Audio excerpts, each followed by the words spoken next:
ওকে, যেটা বলছিলাম এই যে এভারেজটা আমরা করেছি, এরপরে আমরা আহ, দেখেন তো এখানে যেটা দেখাচ্ছিলাম যে আমি ওই এক্সেল ফাইলটা ওপেন করি, যেটা থেকে দেখাচ্ছিলাম কাজ দেখাচ্ছিলাম।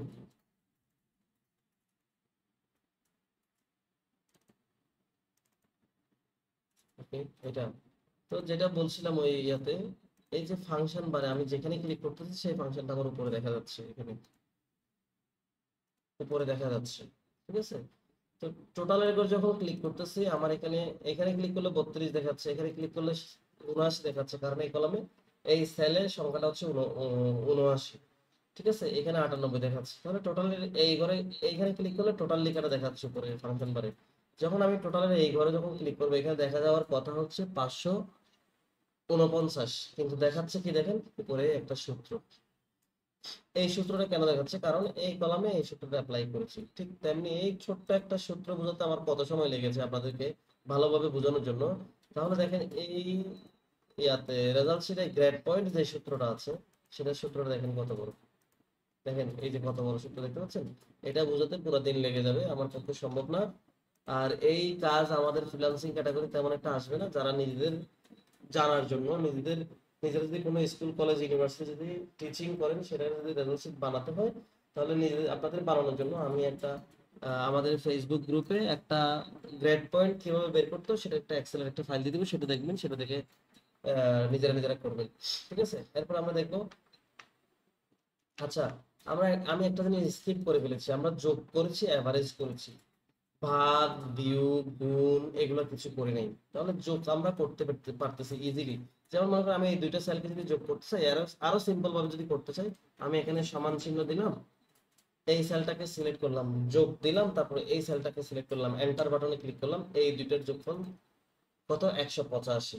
ঠিক আছে, কিন্তু আমি যদি এখন বিয়োগ করতে চাই, তাহলে কিভাবে বিয়োগ করব? এতগুলো সেলকে একসাথে যোগ করে ফেলতে পেরেছি, কিন্তু আরেকটা জিনিস দেখেন, খুবই মজার একটা ব্যাপার, ইন্টারেস্টিং একটা ব্যাপার, সেটা হচ্ছে কি, আমি যদি এই সবগুলা সেলের এটা এই সবগুলার যোগফল এখানে টোটালের ঘরে হয়েছে। ঠিক আছে, আমি যদি আবার এই সবগুলা উপর থেকে উপর থেকে কতটুকু আছে সেটা যদি আমরা দেখতে চাই, এখানে কতটুকু যোগ করলে কত হবে সেটা যদি আমরা দেখতে চাই, তাহলে আমি এটাকে সিলেক্ট করার পরে আমি এখানে অটো সামে ক্লিক করলে, তাহলে দেখবো যে নিচের দিকে আমাকে দেখাচ্ছে 1470, কিন্তু একটা পাইলাম। এই একটা পাইলে এটাকে যদি আমি নিচের দিকে এইভাবে টেনে দিই, টোটাল পর্যন্ত যদি আমি টেনে দিই,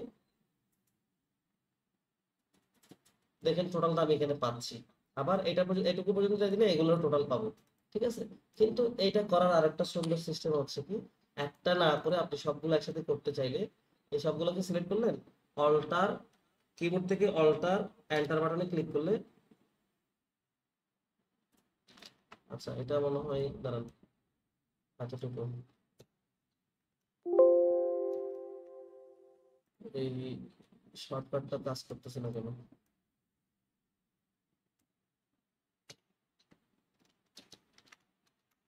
মানে এই শর্টকাটটা আমার এই ইয়াতে কাজ করতে না, মাইক্রোসফটের এই ভার্সনে মনে হয় কাজ করে না এটা। যাই হোক, সমস্যা নাই, এখন আপনি একটা যোগ করতে পারলেই হয়ে গেল। এবার এটাকে যদি আপনি এভাবে টেনে দিন, তাহলে সবগুলো আবার একসাথে হয়ে যাচ্ছে। ঠিক আছে, এটাও সিম্পল, ভুল হওয়ার সম্ভাবনা একেবারে কথা থাকলো না। তাহলে আমরা যদি যোগ করেছি, আবার যদি গুণ বিয়োগ বিয়োগ ভাগ করতে চাই, সব এতগুলো সেলকে আপনি যোগ করতে পারবেন একসাথে, কিন্তু বিয়োগ এবং ভাগ করতে পারবেন না। বিয়োগ করতে গেলে আপনি কোনটা থেকে কাকে বিয়োগ করবেন, যদি মনে করেন প্রথম সেল থেকে যদি এই সেলটা আপনি বিয়োগ করতে চান, তাহলে শুরুতেই তো মাইনাস ফিগার হয়ে যাবে। 87 থেকে 98 বিয়োগ দিলে মাইনাস ফিগার, এরপরে ওই মাইনাস ফিগার থেকে যদি এটা বাদ দেন তাহলে আবার মাইনাস ফিগার হয়ে যাবে, ওইটা থেকে যদি এটা এটা বাদ দেন তাহলে এটা প্লাস ফিগার হয়ে যাবে। তাহলে এতগুলো সেলকে একসাথে বিয়োগ করা যায় না, তবে একটা একটা করে বিয়োগ করা যায়। যেমন মনে করেন আমি এখানে জুলাই মাসে আমার স্যালারি ঢুকলো মনে করেন 1.5 লাখ টাকা। ঠিক আছে, তা আমি স্যালারি পাওয়ার সাথে সাথে আমি হাউস রেন্ট দিলাম, হাউস রেন্ট দিলাম মনে করেন 15,000 টাকা, সরি দিলাম। তাহলে এখন আমার আমার হাতে ব্যালেন্স কত আছে সেটা যদি আমি বিয়োগ করতে চাই, খুবই সিম্পল, আমরা সমান চিহ্ন দিলাম, সমান চিহ্ন দেওয়ার পরে এই সেলটাকে সিলেক্ট করলাম, তারপর মাইনাস চিহ্ন দিলাম। এই এত আমার স্যালারি থেকে হাউস রেন্টটা বাদ দিলে এন্টার বাটনে ক্লিক করলে দেখেন আমার এখন 1,35,000 টাকা আছে। ঠিক আছে, এরপরে মনে করেন আমি ইলেকট্রিসিটি বিল দিলাম,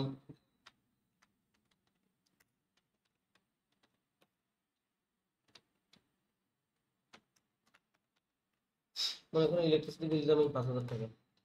এখন এখন আমার কাছে সমস্ত হাতে কত ব্যালেন্স আছে সেটা দেখছেন, সেম ইজ ইকুয়াল টু দিলাম, আমার যে ব্যালেন্স আছে সেটা থেকে মাইনাস করে এই বিলটা সিলেক্ট করে এন্টার বাটনে ক্লিক করলে আমার কি চলে আসলো, রেজাল্ট চলে আসলো। তাহলে বিয়োগ করবো আমরা এভাবে। আবার যদি ভাগ করতেছেন তখন কি হবে, ভাগও কি চাইলে আপনি এতগুলো সেলকে একসাথে করতে হবে, কিন্তু পারবেন না, বিয়োগ এবং ভাগ হবে না।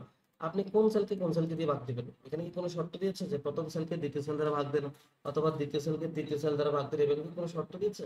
এইভাবে কোনোভাবে ভাগ করা যায় না। ভাগ করতে চাইলে আপনাকে সেম ভাবে করতে হবে। মনে করেন আমার এই স্যালারি কে যদি আমার হাউস রেন্ট দিয়ে ভাগ দিলাম, হাউস রেন্ট দিয়ে ভাগ দিলে আমি এই স্যালারিকে কতবার আমার হাউস রেন্ট দিতে পারবো। তাহলে দেখেন 10 বার হাউস রেন্ট দেওয়া যাবে, 15,000 টাকাকে 1.5 লাখ করে। বুঝতে পারছেন, ভাগ এভাবে করা যায়। কিভাবে করছি আমি আবার দেখাই। ইজ ইকুয়াল টু দিলাম, আমার যে অ্যামাউন্টটাকে ভাগ করতে হচ্ছে সেই অ্যামাউন্টটাকে সিলেক্ট করলাম, ভাগ চিহ্নটা দিলেন, যত দিয়ে ভাগ দিতে যাচ্ছে ততটাকে সিলেক্ট করে দিয়ে এন্টার বাটনে ক্লিক করলাম, তাহলে দেখেন ভাগ হয়ে গেল। এবার যদি গুণ করতে চাই সেটা কিভাবে করব? তো আমি তো ভাগ এবং বিয়োগ করা যায় না সেটা বলছি, তাহলে গুণ করা যায় বলছি। এই গুণ, এই সবগুলো সেলকে যদি গুণ করছি তাহলে কিভাবে করবো? প্রথমত দেখি যে এমনি স্বাভাবিকভাবে এই সেলকে এই সেল দিয়ে গুণ করলে কিভাবে করতে হয় সেটা যদি দেখতে চাই, সেম অবস্থা। ইজ ইকুয়াল টু দিবেন, এই সেলটাকে সিলেক্ট করবেন, গুণ চিহ্ন দিবেন, এই সেলটাকে সিলেক্ট করে দিবেন, এন্টার বাটনে ক্লিক করবেন, দুইটার গুণফল এখানে চলে আসবে। ঠিক আছে, 5,394। তো সবগুলো সেলকে যদি আমি একসাথে গুণ করতে চাই তাহলে কিভাবে করবো, সেটার জন্য সূত্র আছে। ইজ ইকুয়াল টু দিবেন, এখানে লিখবেন প্রোডাক্ট, PRO ডি লিখলে দেখেন এই প্রোডাক্ট নামে সূত্রটা চলে আসছে। ট্যাব বাটনে ক্লিক করলে দেখেন প্রোডাক্ট ইমপ্লিমেন্ট হয়ে গেছে, মানে সূত্রটা ইমপ্লিমেন্ট হয়ে গেছে। আমি সবগুলো সেলকে এভাবে সিলেক্ট করে দিব টোটালের আগ পর্যন্ত। একটা ব্র্যাকেট দেখেন অটোমেটিক আসছে, পরের ব্র্যাকেটটা আমি ম্যানুয়ালি ক্লোজ করে দিয়ে এন্টার বাটনে ক্লিক করবো, দেখবেন আমার রেজাল্ট চলে আসছে। এবার বলতে পারেন রেজাল্ট চলে আসছে, এখানে এটা এভাবে আসছে কেন? এটা এভাবে আসার দুইটা কারণ, একটা হচ্ছে সেলটা ছোট হয়ে গেছে এটার কারণে, আর একটা হচ্ছে কি এখানে ফর্মুলা যেটা দেওয়া আছে সেটাকে যদি আমরা এখান থেকে এসে যদি এটাকে নাম্বার করে দিই তাহলে দেখবেন যে এই সবগুলো সেলকে গ্রুপ করলে এই সংখ্যাটা আসে। ঠিক আছে, আশা করি বুঝাতে পেরেছি। তাহলে যোগ বিয়োগ গুণ ভাগ আমরা দেখেছি। এবার আমরা দেখবো অ্যাভারেজের পরে আর কি আছে, গ্রেড পয়েন্ট ম্যাক্সিমাম। ম্যাক্সিমাম মানে কি? ম্যাক্সিমাম মানে হচ্ছে কি সর্বোচ্চ। এই সর্বোচ্চটা কি? সর্বোচ্চটা হচ্ছে কি, এখানে যে 9টা সাবজেক্ট আছে, 21-22 জন স্টুডেন্ট আছে, এই 9টা সাবজেক্টে 21 জন স্টুডেন্টের মধ্যে কে কত পেয়েছে, বা এই যে জন ডুরামের যে ব্যক্তিটা আছে তার 9টা সাবজেক্টের মধ্যে সে সবচেয়ে বেশি নাম্বার পেয়েছে কোন সাবজেক্টে, সেটা যদি আমরা বের করতে তাহলে আমাদেরকে কিভাবে বের করতে হবে? আমরা এইভাবে চেক করবো, এখানে আছে 98, 95, 84, 90, 99, 51, 32। তাহলে দেখা যাচ্ছে এখানে সবচেয়ে বড় নাম্বার হচ্ছে কি 99। আমরা এখানে এসে একটা কলাম করলাম ম্যাক্সিমাম করেছি, করার পর আমি এখানে দেখেন 99টা বসা দিলাম। এটা আমি ম্যানুয়ালি বসিয়েছি, কিন্তু কোনো কারণে এই এক্সাম যদি পুনর্নিরীক্ষণ হয়, যে ব্যক্তি এখানে 32 পেয়েছে সে বলছে আমি এখানে 100%, 100তে 100 পাবো, 32 পাবো না, 99। এটা নিরীক্ষণ করার পর দেখাচ্ছে সে আসলে 100 পেয়েছে। দেখেন এটা 100 হয়ে যাওয়াতে আমার দেখেন যোগফল ছিল 549। আমি যখন এখানে 100 করে ফেলছি এটা হয়ে গেছে 617, এভারেজটাও বেড়ে গেছে। তাহলে এই যে 100 হয়েছে, 99টা তো চেঞ্জ হয় নাই। কেন চেঞ্জ হয় নাই? কারণ এই সবগুলোর সাথে এটার কোনো লিঙ্ক নাই, এগুলোর সাথে এগুলোর লিঙ্ক আছে। দেখেন লিঙ্ক আছে বলে চেঞ্জ হয়েছে। এখন তো এটা যদি আমি ম্যানুয়ালি করি, একটা দুইটা বা 10-20টা আমি না হয় চেঞ্জ করলাম, এখানে 100 করলাম, যে তাহলে এখানে এসে আমি 100 করে দিলাম। এখান থেকে মনে করেন এটা আমি এখানে 98টা সবচেয়ে বড় করেছি, কিন্তু এখানে কোনো কারণে 99 একটা আছে সেটাকে আমি বড় করে দিলাম। কিন্তু ঘটনা হচ্ছে যখন আপনার কাছে হাজার হাজার হাজার ডেটা থাকবে সেখান থেকে আপনি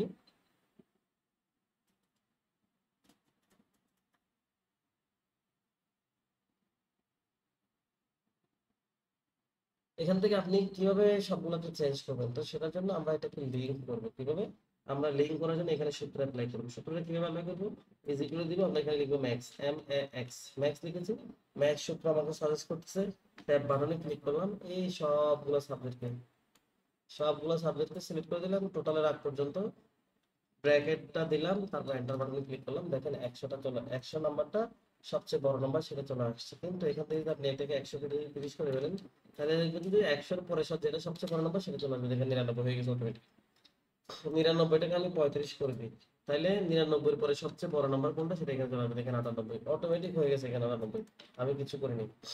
ঠিক আছে, আমি জাস্ট এটা এখান থেকে সংখ্যা পাল্টাইছি, এখানে বড় কোনটা সেটা চলে আসছে। তো আমি এবার এটাকে সিলেক্ট করে নিচের দিকে যখন টান দিব, সবগুলো এই অবস্থা এভাবে হয়ে যাবে। ঠিক আছে, মিনিমাম দেখেছি, এবার ম্যাক্সিমামটা দেখি। এখানে লিখলাম মিনিমাম, লিখেছি মিনিমাম, কলামটাকে বড় করে দিয়েছি। তাহলে মিনিমামটা আমরা খুঁজে খুঁজে খুঁজে খুঁজে যেটা সবচেয়ে ছোট সেটা বসাতে পারি। এখানে 30 সবচেয়ে ছোট, 30 আমি বসাইলাম, কিন্তু এটা ম্যানুয়ালি বসানোর কারণে যদি 30 এর চেয়ে ছোট যদি কোনো সংখ্যা থাকে, মনে করি আমি এটা কাটাস করলাম, সেটা এখানে চেঞ্জ হয় নাই। কিন্তু আমি যখন এখানে সূত্র অ্যাপ্লাই করে দিব, এটা সূত্র হচ্ছে কি এম আই এন, মিন। মিন আসার পর আমি ট্যাব বাটনে ক্লিক করবো, সূত্র অ্যাপ্লাই হয়ে গেছে। তারপর সবগুলো সাবজেক্টকে এভাবে সিলেক্ট করে দিব, ব্র্যাকেটটা ম্যানুয়ালি ক্লোজ করে দিব, এন্টার বাটনে ক্লিক করবো, দেখবেন 28 হচ্ছে সবচেয়ে ছোট নাম্বার। আবার আমি যদি এখানে যদি কোনো একটা কলামে গিয়ে যদি আমি এটাকে 15 করে দিই, তাহলে দেখবেন যে মিনিমামের করে 15 হচ্ছে সবচেয়ে বড় ছোট নাম্বার। বুঝছেন? চলে আসছে অটোমেটিক। আশা করি বুঝতে পেরেছি। এবার আমি সবগুলোকে ইয়ে করার জন্য, করে ফেলার জন্য আমি এটাকে টেনে এভাবে করছি। এই দুইটা কলামকে সিলেক্ট করে লেখাগুলো সেন্টারে নিয়ে আসছি, মাঝামাঝি করে ফেলছি। আবার এগুলোকে সিলেক্ট করে এখানে যে বর্ডার নেই, বর্ডার গুলো দিয়ে ব্যবস্থা করেছি। ঠিক আছে, এরপর দেখি আমাদের আর কি সূত্র আছে। মিনিমাম, ম্যাক্সিমাম এবং প্রেজেন্ট আছে, প্রেজেন্ট এবং অ্যাবসেন্ট। এখন আমরা দেখতে চাইবো যে 21 জন স্টুডেন্টের মধ্যে 9টা সাবজেক্টে পরীক্ষা দিতে কতজন ব্যক্তি আসছে, কতজন ব্যক্তি প্রেজেন্ট ছিল 9টা সাবজেক্ট পরীক্ষা দিয়েছে, আর কতজন ব্যক্তি 9টা সাবজেক্ট সবগুলোতে পরীক্ষা দেয় নাই, সেটা আমরা বের করবো। সেটা যদি বের করতে, তখন আমরা কিভাবে বের করবো? আমরা এখানে দেখার চেষ্টা করবো আমাদের টোটাল সাবজেক্ট কয়টা, 9টা। তাহলে এখানে খালি কয়টা, একটা, দুইটা, তার মানে এই দুইটাতে তারা পরীক্ষা দেয় নাই।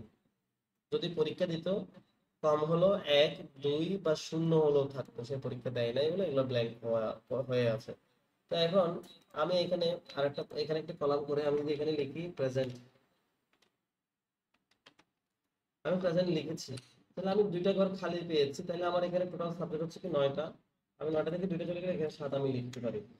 কিন্তু এটা অ্যাকুরেট না, এখান থেকে যদি কোনো সাবজেক্ট যদি আবার বাদ যায়, যেমন মনে করো আমি এটা বাদ দিয়েছি, এখন কিন্তু 3টা ইয়া নেই, অ্যাবসেন্ট আছে, তাহলে এখানে কি এখানে কি হয়ে গেছে, প্রেজেন্টের করে কি 6টা হয়েছে, হয় নাই। কিন্তু আমরা যদি এটা লিঙ্ক আকারে করি, সূত্র অ্যাপ্লাই করি, তাহলে দেখবি অটোমেটিক কি হয়ে যাবে। তাহলে আমরা এখানে লিঙ্ক করি, ইজ ইকুয়াল দিলাম, আমরা এখানে লিখলাম কাউন্ট, সি ও ইউ এন টি, কাউন্ট লিখেছি, আমাকে সাজেস্ট করেছে সূত্র, ট্যাব বাটনে ক্লিক করেছি, সবগুলো সাবজেক্টকে এভাবে সিলেক্ট করেছি টোটাল রাত পর্যন্ত, ব্র্যাকেটটা ম্যানুয়ালি ক্লোজ করেছি, এন্টার বাটনে ক্লিক করেছি, দেখেন 6 হয়ে গেছে। এখানে যদি আমি কোনো একটা যদি আবার খালি ঘর কোনো একটা যদি আমি লিখি, মনে করেন আমি এখানে লিখলাম 68, এখানে এখন 7টা হয়ে গেছে, মানে 7টা পরীক্ষায় প্রেজেন্ট হয়েছে, 2টা পরীক্ষা প্রেজেন্ট হয়নি।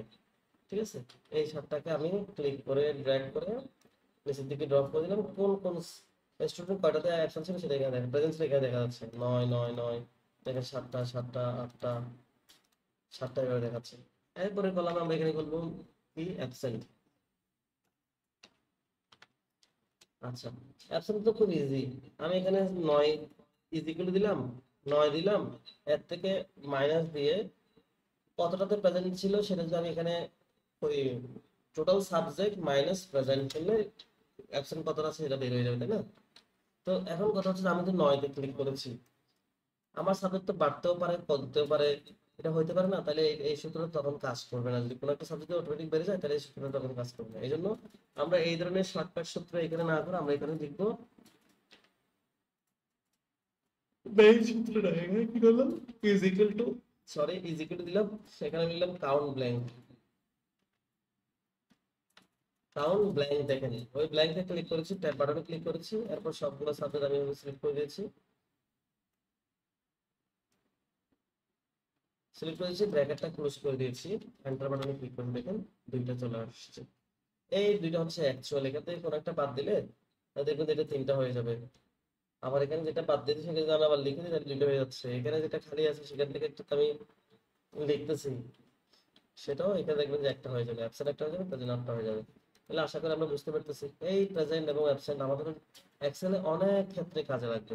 অনেক ক্ষেত্রে কাজে লাগবে বলতে, আপনি একটা বড় শীট বানাইছেন, এই শীটের মধ্যে মনে করেন 1,500-2,000 ডেটা নিয়ে একটা শীট বানাইছেন, ওখানে কোনো কলাম খালি বা রো কলাম খালি আছে কিনা সেটা চেক করতে দেবেন। এইভাবে চেক করতে পারবেন। আবার মনে করেন আপনি অ্যাটেন্ডেন্স শিট বানাইছেন বা স্যালারি শিট বানাইছেন, ওখানে কারো স্যালারি বাদ করতেছে কিনা সেটা যদি চেক করতে চান, ওদের নামের পরে যেখানে স্যালারি অ্যামাউন্ট বসে সেটা সিলেক্ট করে আপনি এইভাবে দিলে ওখান থেকে আপনি পেয়ে যাবেন। ঠিক আছে, আর অনেক কাজে ব্যবহার হয়। তো এখানে দেখেন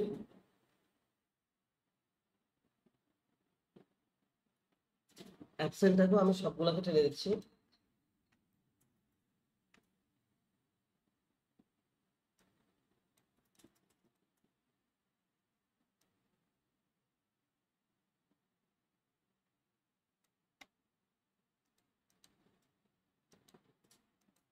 আচ্ছা, এভাবে টেনে দিয়ে আমি এটাকে সেভ করলাম।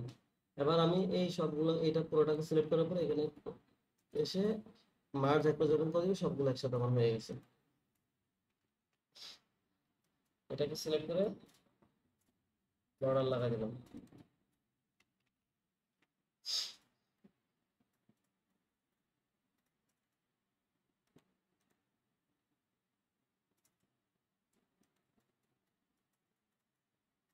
তাহলে আমরা আশা করি যোগ বিয়োগ গুণ ভাগ আমরা বুঝতে পেরেছি।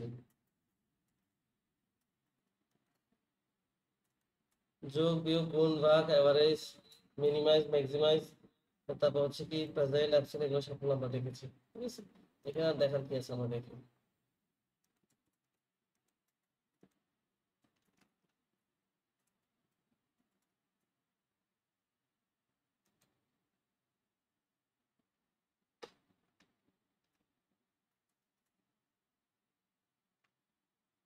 এরপর এই যে বড় একটা রেজাল্ট সেটা আমরা বানাইলাম, এটা যে বিভিন্ন কালার আমরা করেছি, এটাকে আমরা কালার করব।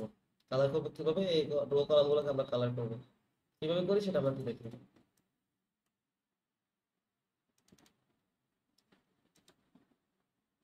কালার এখানে বেশ কয়েকভাবে করা যায়। আমি প্রথমত এটাকে সিলেক্ট করি,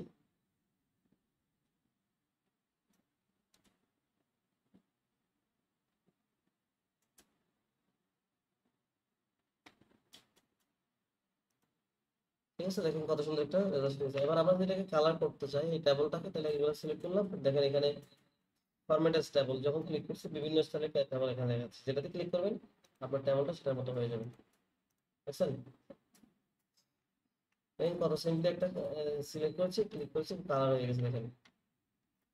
আবার এখানে ফরম্যাট টেবলে গেলাম, এখান থেকে যেটা আপনার ভালো লাগে সেটা থেকে আপনি সিলেক্ট করেন, সেটার মতো হয়ে যাবে। বুঝছেন, কত সুন্দর করে একটা রেজাল্ট সেটা আমার হয়ে গেছে। মানে একটা টেবল আমার হয়ে গেছে, সুন্দর একটা টেবল হয়ে গেছে।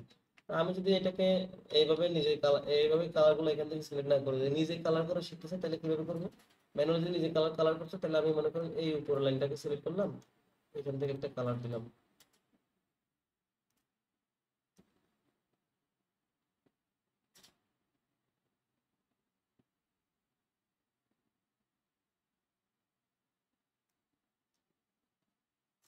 এটাকে সিলেক্ট করছি, পরের লাইনটাকে আমি এখানে সিলেক্ট করলাম, এটাতে আমি একটা আরেকটা কালার দিলাম। আবার পরের লাইনটাকে সিলেক্ট করছি,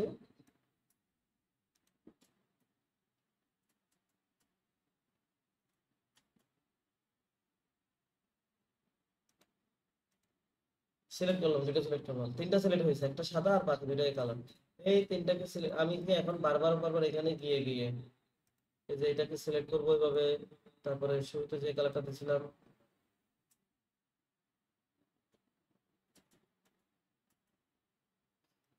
আবার এখানে একটা খালি রাখলাম, এখান থেকে সেটাকে সিলেক্ট করে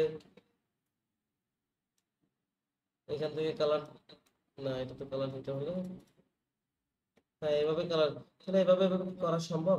কোনোভাবে সম্ভব না। সেই ক্ষেত্রে আমরা কালার করে পাবো দুইটা মেথড খুব ইজিলি। এই দুইটাকে সিলেক্ট করেছি, ফরম্যাট পেইন্টারে ক্লিক করেছি, এরপর থেকে বাকি সবগুলো এটা।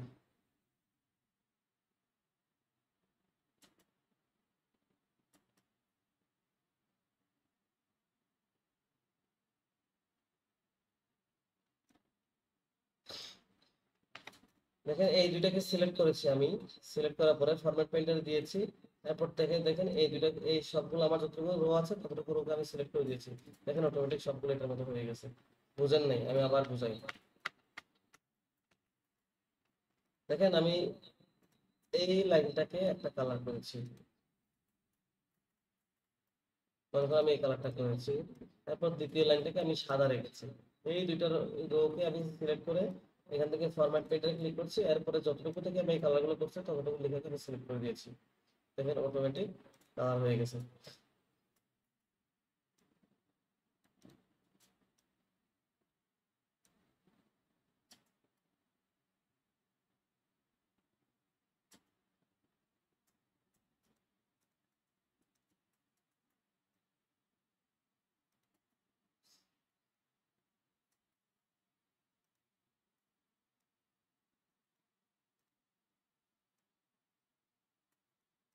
ঠিক আছে, কালারটা আমার হয়ে গেছে। এবার আমরা যেটা করব, তাহলে ম্যানুয়ালি কালার আমরা করতে পারতেছি খুব কম অল্প সময়ের মধ্যে। এবার আমরা যেটা করব সেটা হচ্ছে যে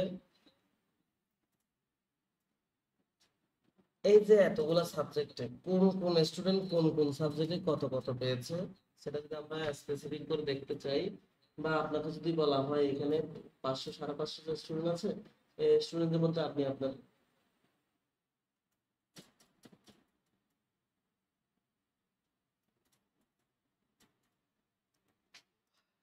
এতগুলো ডাটা থেকে যদি কোনো স্পেসিফিক ডাটা যদি আপনি বের করতে চান, তখন আমরা কিভাবে বের করবো?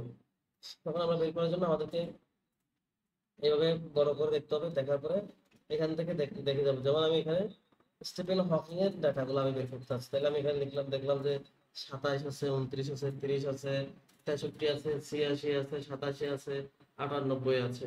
তো আমি যে সংখ্যাগুলো বলেছি ইচ্ছে করে এখানে আমি ভুল সংখ্যা বলেছি।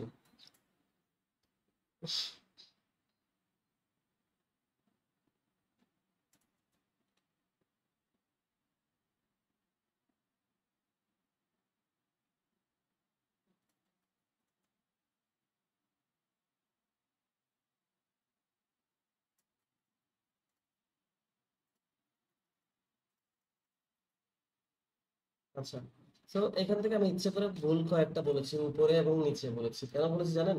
এই যে এত বড় একটা ডেটা লিস্ট থেকে যখন আপনি দেখে দেখে যখন আপনি সংখ্যাটা কোথাও কোথাও না কোথাও লিখবেন, সংখ্যাটা কোথাও না কোথাও লিখবেন, তখন দেখবেন যে একবার ওখান থেকে দেখবেন, একবার এখান থেকে দেখবেন, আপনি লাইন ছুতো হয়ে উপর নিচে হয়ে যেতে পারবেন। উপর নিচে ভুল হয়ে যেতে পারে, কিন্তু লাইন ছুতো হয়ে আপনার উপরে নিচে ভুল হয়ে যেতে পারে। কিন্তু আপনি যদি এটাকে একটা সিস্টেমে আনতে পারেন, শুধুমাত্র ওই লাইনটাই দেখা যাবে, যে লাইন থেকে আপনি ডাটাগুলো লিখছেন সেই লাইন থেকে দেখা যাবে। সেরকম যদি করতেছেন তখন আপনাকে এটাকে ফিল্টার করতে হবে। আপনি আবার বলতে পারেন যে আমি এইভাবে মার্কিং করলে তো হয়, এইভাবে মার্কিং করার পরে আপনি যদি কোথাও ক্লিক করেন, মার্কিংটা তো ডিমার্কিং হয়ে যাচ্ছে, তাই না? তো সেই ক্ষেত্রে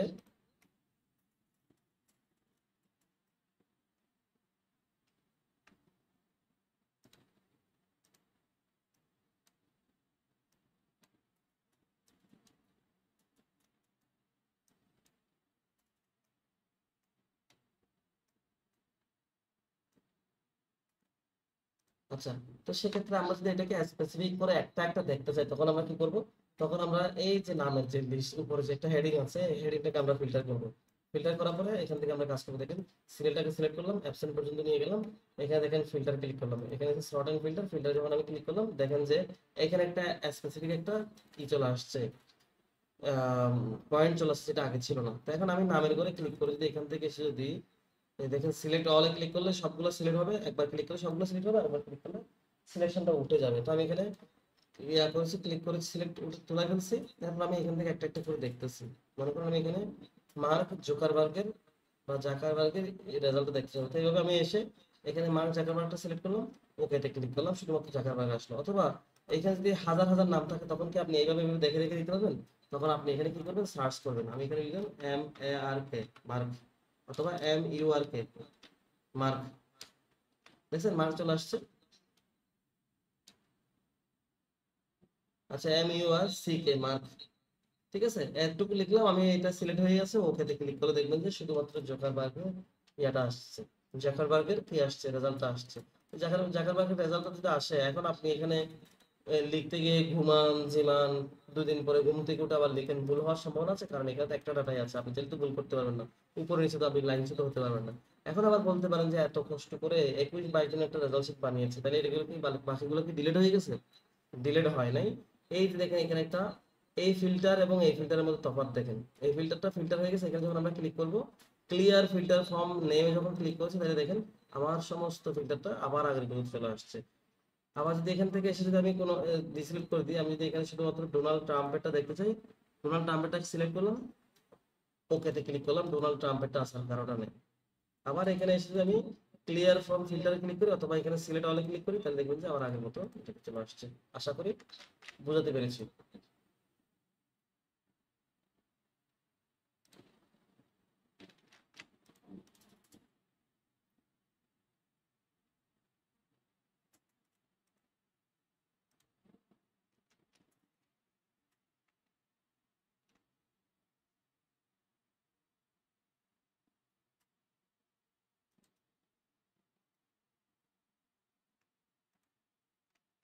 আচ্ছা, এরপরে হচ্ছে যে এই ফিল্টারটা তো আমরা করলাম। এবার এই ফিল্টার দিয়ে আরো কি কি করা যায় সেটা একটু আমরা দেখি। এই ফিল্টার দিয়ে আমরা হচ্ছে যে এখানে যে প্রথমে নামের লিস্ট দেখতে পাচ্ছি, এই নামের লিস্টে আমাদের যখন মোবাইল নাম্বার সেভ করি, মোবাইল নাম্বারটা কিভাবে দেখা যায়? মোবাইল নাম্বারটা দেখা যাচ্ছে কি সিরিয়াল দিয়ে। এটা উন্নত বিশ্বে এটা খুব বেশি ফলো করে, ওরা ওরা এটা খুব বেশি মেনটেন করে। যখন কোনো একটা নামের লিস্ট বানাচ্ছে, তখন তারা একটা জিনিস বেশি ফলো করে, সেটা হচ্ছে কি অ্যাসেন্ডিং ডিসেন্ডিং। যেমন আমাদের মোবাইলে যখন মোবাইল নাম্বার সেভ করি, ওখানে অ্যাসেন্ডিং ডিসেন্ডিং পদ্ধতি আছে। কিরকম? এ সিরিয়াল গুলো সবার আগে আসবে, এ সিরিয়াল শেষ, তারপর বি সিরিয়াল আসবে। বি সিরিয়ালে যদি 500টা নাম্বার যদি সেভ করা থাকে বি দিয়ে, শুরুতেই বি অক্ষর দিয়ে, তাহলে 500টা নাম্বারের পরে পরবর্তী সি সিরিয়াল আসবে, এরপরে ডি, এভাবে আসে এ থেকে জেড পর্যন্ত। এটাকে বলা হয় অ্যাসেন্ডিং। উল্টা দিক থেকে হলে এটাকে বলা হয় ডিসেন্ডিং।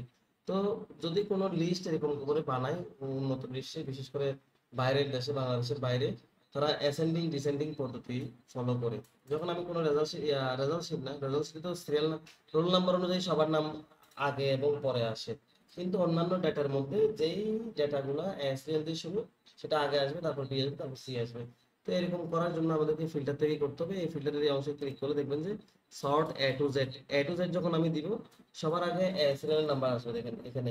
এখন দেখেন, অনেকে বলতে পারেন এ সিরিয়াল, আমি তো বলছি এ সিরিয়াল আসবে, এ সিরিয়াল এখানে আসে নাই কেন? আপনাকে বুঝতে হবে এখানে এ সিরিয়াল না আসার পিছনে কারণটা হচ্ছে যে এ দিয়ে কারো নাম শুরু হয় নাই, 21 জন স্টুডেন্টের মধ্যে কারো নাম এ দিয়ে শুরু হয় নাই। তো সেটার প্রমাণ যদি আমি দেখতে চাই, আমি এখানে ডোনাল্ড ট্রাম্পের আগে একটা এ দিলাম, এন্টার দিলাম। এবার যদি আমি আবার এখানে ক্লিক করে দিই, এ টু জেড করে দিই, তাহলে দেখবেন যে এ ডোনাল্ড ট্রাম্পটা সবার আগে আসছে। তার মানে এটা কাজ করেছে। 21 নাম্বার ছিল ডোনাল্ড ট্রাম্পের, সেটা আমি যখন এ দিয়ে যখন তার নামটা শুরু করছি, সে সবার 1 নাম্বারে সবার আগে চলে আসছে।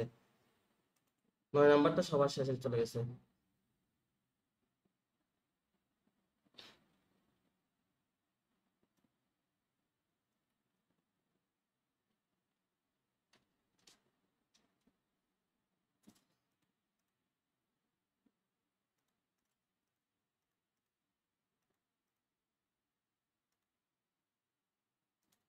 ঠিক আছে?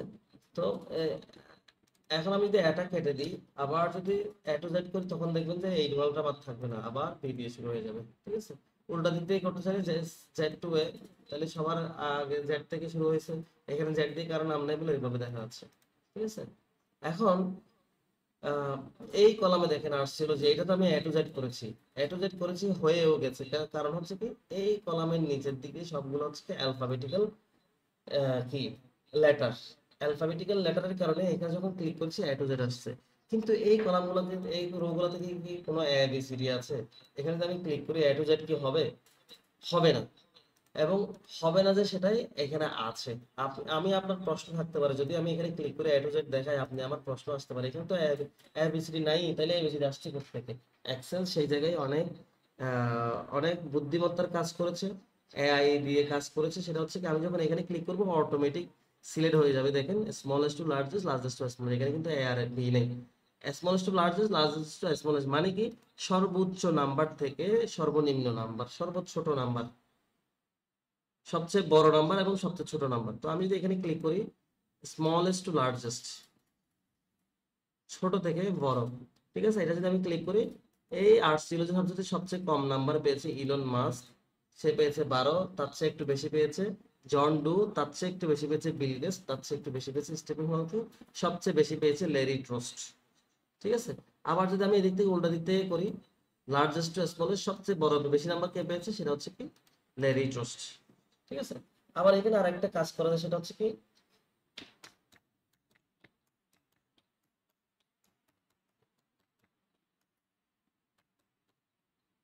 আমি যদি চাই যে ইঞ্জিনিয়ারিং সায়েন্স এই সাবজেক্টে কতজন স্টুডেন্ট 90 পেয়েছে সেটা যদি আমি দেখতে চাই, আমি এখানে এসে 90 লিখে দিব, এরপর আমি এন্টার ওকে বাটনে ক্লিক করবো, তাহলে দেখতে পাচ্ছি ইঞ্জিনিয়ারিং সায়েন্সে এখানে পেয়েছে কতজন, ইঞ্জিনিয়ারিং সায়েন্সে 90 পেয়েছে 6 জন, তাদের মধ্যে Larry Trost, Thomas Alva Edison, Hillary Clinton, Trevor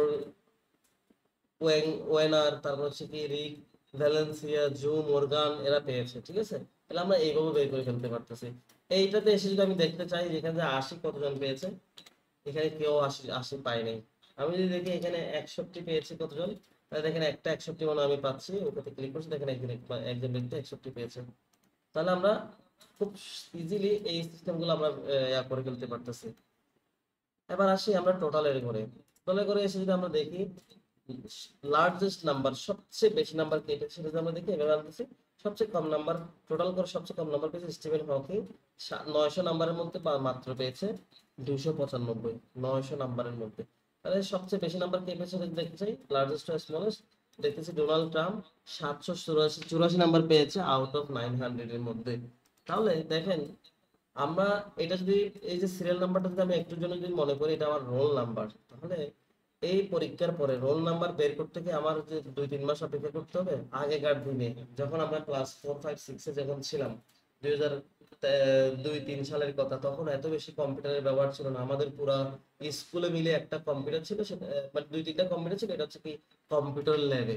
আমাদের যারা কেরানিরা ছিল, যারা অফিস অ্যাসিস্ট্যান্টরা ছিল, যারা হচ্ছে কি রেজাল্ট শিট বানায়, তাদের কারো হাতে কম্পিউটার ল্যাপটপ কিচ্ছু ছিল না, তারা ম্যানুয়ালি রেজাল্ট শিট বানাইতো। আমরা এসএসসি পরীক্ষা দেওয়ার পরে 2-3 মাস ছুটি হয়ে যেত, তখন আমরা নানুর বাড়ি দাদার বাড়ি বেড়াতে যেতাম, রেজাল্ট পাবলিশ হতে 2-3 মাস সময় লাগতো। কেন? কারণ 100-150 জন স্টুডেন্ট আছে, 100 স্টুডেন্টের খাতাগুলো ম্যানুয়ালি কাটে, সবগুলা খাতার নাম্বারগুলো যোগ করার পরে একজন একজন স্টুডেন্টের 5টা সাবজেক্ট হলে 5টা সাবজেক্টে সে কত পেয়েছে সেটা টোটালটা করে, এইভাবে করে 500 জন স্টুডেন্টের টোটালটা করার পরে আবার ওখান থেকে ছোট থেকে বড় সাজায়, বড় থেকে ছোট সাজায়, সাজানোর পরে মনে করেন 500 জন স্টুডেন্টের মধ্যে সবচেয়ে বড় বেশি নাম্বার পেয়েছে 799, মানে সরি 399 নাম্বার স্টুডেন্টের। তাহলে 399 নাম্বার যার রোল ছিল সে চলে আসছে 1 নাম্বারে। 1 নাম্বার পেয়েছে হচ্ছে কি 250 নাম্বার, তাহলে সে চলে গেছে 500 নাম্বারে। তো এইভাবে সিরিয়ালটা সাজাতে তাদের কেয়ামত হয়ে যেত, 2-3 মাস সময় লেগে যেত। কিন্তু এক্সেল দেখেন, আপনার কাছে একটা রেজাল্ট শিট আছে, ওখানে নাম্বারগুলো ইনপুট দেওয়া আছে, এই রেজাল্ট শিটে টোটাল করা আছে, ন্যানো সেকেন্ডে তারা কি বের করে ফেলতে, রেজাল্ট শিটে বের করে ফেলতে, লার্জেস্ট টু স্মলেস্ট দিলে সবচেয়ে বেশি নাম্বার যে পেয়েছে তারটা আগে চলে আসবে। সে আগে তার যত আগে যদি তার 500 নাম্বার রোল নাম্বার থাকে সে 1 নাম্বার চলে আসবে। দেখেন তার 21 নাম্বার ছিল, সে এখন 1 নাম্বার চলে আসছে। তার চেয়ে একটু কম নাম্বার যে পেয়েছে Steve jobs, 13 number, roll number 13 ছিল, এখন 2 হয়ে গেছে। এখন আমি যদি এটাকে 1 করে দিই, এটাকে 2 করে দিলে তাদের রোল নাম্বারটা পরীক্ষার পর রোল নাম্বারটা চেঞ্জ হয়ে গেছে। আশা করি বুঝাতে পেরেছি, ঠিক আছে। এবার একটা জিনিস খেয়াল করেন, আমি যে এখানে কালার গুলো করেছি, আমার কালার গুলো ছিল হচ্ছে প্রথমে একটা কালার এরকম, আর একটা কালার সাদা, আবার একটা কালার এটা এই কালারের মতো আর একটা কালার সাদা, কিন্তু এখন এলোমেলো হয়ে গেছে না, এখন দুইটা কালার এরকম, দুইটা সাদা, দুইটা এরকম, দুইটা সাদা। এখানে আছে আবার দুইটা এই কালারটা আছে, একটা সাদা, এইখানে এসে দেখেন আবার 3টা সাদা হয়ে গেছে, একটা এরকম। তাহলে এই যে উলট পালট কালার হয়ে গেছে, এই কালারটা যদি আমি ঠিক করতে চাই, আপনারা কি কেউ বলতে পারবেন কিভাবে ঠিক করতে হবে? কিভাবে আমি আবার আগের মতো কালার চলে যেতে পারবো, কেউ বলতে পারবেন? আগের কালার যদি আমি যেতে চাই কিভাবে যাব?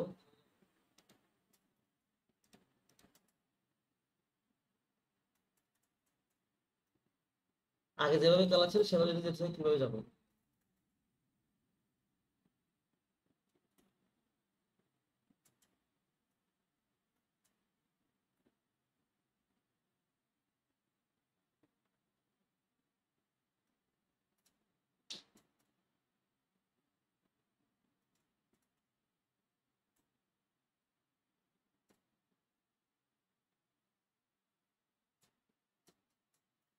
কেউ বলতে পারে না। ক্লাসে যে কি করেন, বসে বসে জিমান নাকি ঘুমান বুঝি জানি না।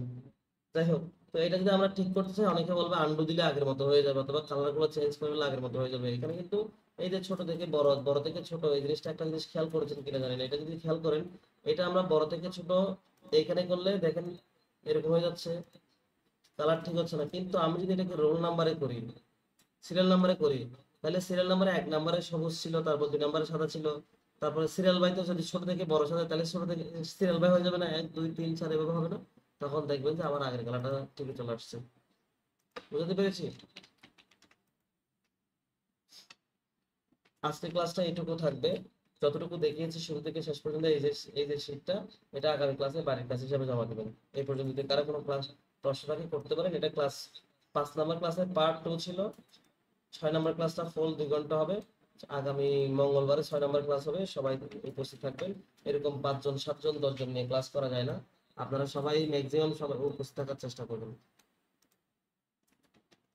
ঠিক আছে, কারো কোনো প্রশ্ন থাকলে করেন, না হলে ক্লাসটা আমরা আজকে এখানে শেষ করবো। যারা ক্লাসে জয়েন করে নাই তারা মিস করেছে। মিস করেছে বলতে, যে ক্লাসের শুরুতে যে রেকর্ডিংটা ছিল ওইটা ওইটা হয়নি, মাঝখানে কম্পিউটার বন্ধ হয়ে গেছে, শুরুটা হয়নি। লাস্ট একটুকু পাবেন ভিডিও ক্লাসের। কারো কোনো কোশ্চেন থাকলে করেন, স্যার নাহলে ক্লাসটা শেষ করতেছি। জি স্যার, বলছিলাম এক্সেলের আরেকটা ক্লাস হয়েছে তাই তো? ওইটা রেকর্ড রেকর্ড ভিডিও কি গ্রুপে দেওয়া হয়েছে? আরেকটা ক্লাস হয় নাই, আজকে প্রথম ক্লাস হয়েছে। আজকে প্রথম ক্লাসের মধ্যে, ক্লাস চলাকালীন অর্ধেকের মধ্যে আমার ল্যাপটপ জি। মানে কম্পিউটারটা আপডেট নিচ্ছিল, আপডেট নিয়ে ফাইল ডাউনলোড হওয়ার পরে অটোমেটিক রিস্টার্ট হয়ে গেছে। রিস্টার্ট হয়ে যাওয়াতে আমার আগের মানে ক্লাসের প্রথম পার্টটা ইয়া হয়নি, ও, স্ক্রিন এটা পাওয়া রেকর্ডটা যাবে হয়নি। সেকেন্ড? এটা পাওয়া যাবে না, এর পরের অংশটা পাবেন। এর পরের অংশ বলতে পরে পরে হচ্ছে কি প্রায় 40 মিনিট পর্যন্ত পাবেন, আগের 20 30 মিনিট পাবেন না। আচ্ছা স্যার, ওকে স্যার। ঠিক আছে, আর কারো কোনো আচ্ছা। কোয়েশ্চেন থাকলে করতে পারেন, নাহলে ক্লাসটা আজকে এখানে রাখতেছি। সবাই ভালো থাকবেন, সুস্থ থাকবেন, দেখা হচ্ছে আপনার সাথে আগামী ক্লাসে।